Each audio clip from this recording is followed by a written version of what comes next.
As fortes chuvas que atingiram o Rio de Janeiro recentemente deixaram centenas de mortos e feridos e milhares de desabrigados.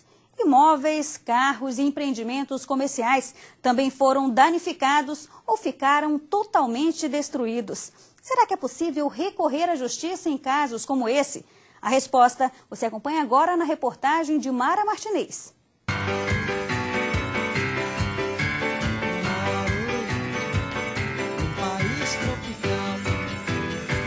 Abençoado por Deus e bonito por natureza, mas que beleza.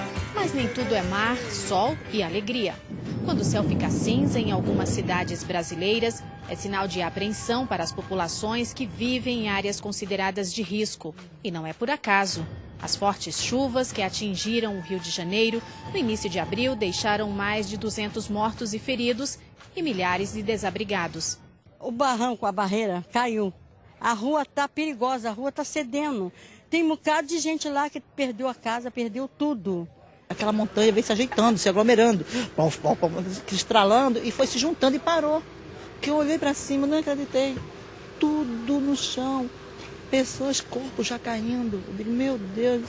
Em abrigos improvisados, crianças que entenderam muito cedo o significado da palavra catástrofe. A casa de todo mundo aqui está em risco.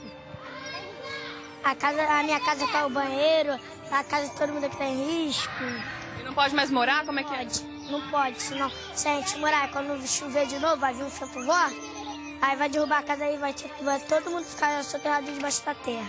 Diferentemente do que muitos pensam, o deslizamento ocorreu em uma região regularizada. Nós temos um papel que foi concedido pela prefeitura, que concedindo o loteamento, né? A minha casa não caiu, mas está lá em risco. Uma tragédia causada por excesso de chuvas e por uma possível omissão do poder público. Em 2007, a Prefeitura do Rio de Janeiro recebeu uma pesquisa que identificava 142 pontos de risco, entre eles a área onde aconteceu o desmoronamento. Na apresentação do plano à Prefeitura, consta nesse plano, para essas 142 áreas de risco, as recomendações de estruturais e não estruturais.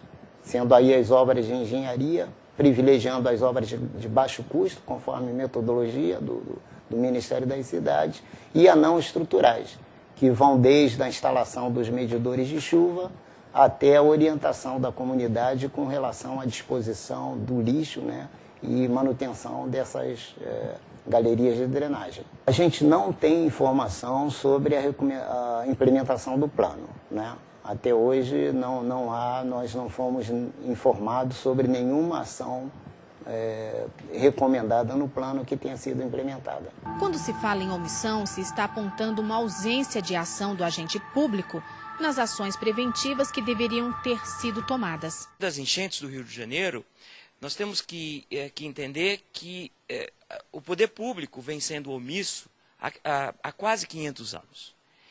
Mas hoje há uma determinação do governo do Estado e do município do Rio de Janeiro, no sentido de, pela primeira vez, enfrentar de forma direta este problema que é humano, mas é também ambiental.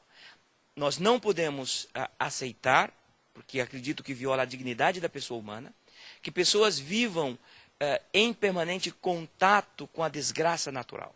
Basta uma chuva, basta uma tempestade, basta um incidente natural qualquer para que pessoas venham a morrer soterradas, completamente desamparadas. O poder público tem o dever não só de remover populações que estão em situação de risco, de insegurança, e dar a essas pessoas moradia digna, como também a proteger essas áreas e recuperá-las, porque, na verdade, é aí, com frequência, que nós encontramos situações de floresta que não existe mais, de mata que não existe mais e que deveria existir. E que, se existisse, não viria a ocorrer ou as suas consequências não seriam tão graves, especialmente com perda de vida humana. Mas se o Estado contribuiu, fechando os olhos para o risco a que estavam submetidos os moradores das encostas, ele pode responder judicialmente pelos prejuízos? No Superior Tribunal de Justiça, há precedentes nesse sentido.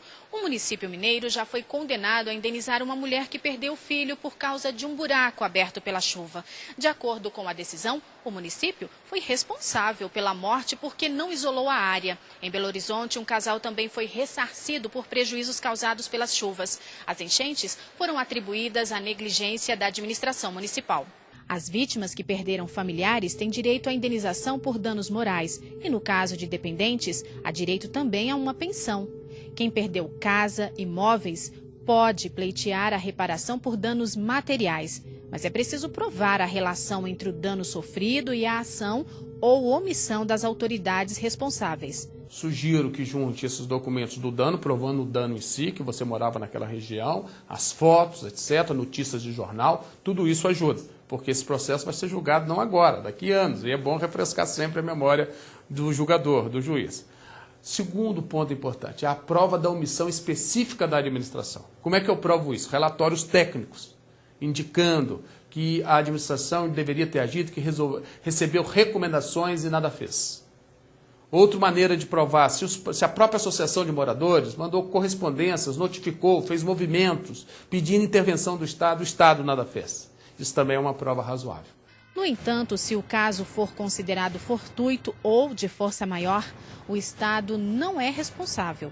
Os eventos da natureza imprevisíveis são típicos de caso fortuito, tais como terremotos, maremotos, furacões e também as chuvas e tempestades que surgem fora do padrão sazonal. E se não há como controlar o ímpeto da natureza, a solução é investir em prevenção. A palavra prevenção é fundamental.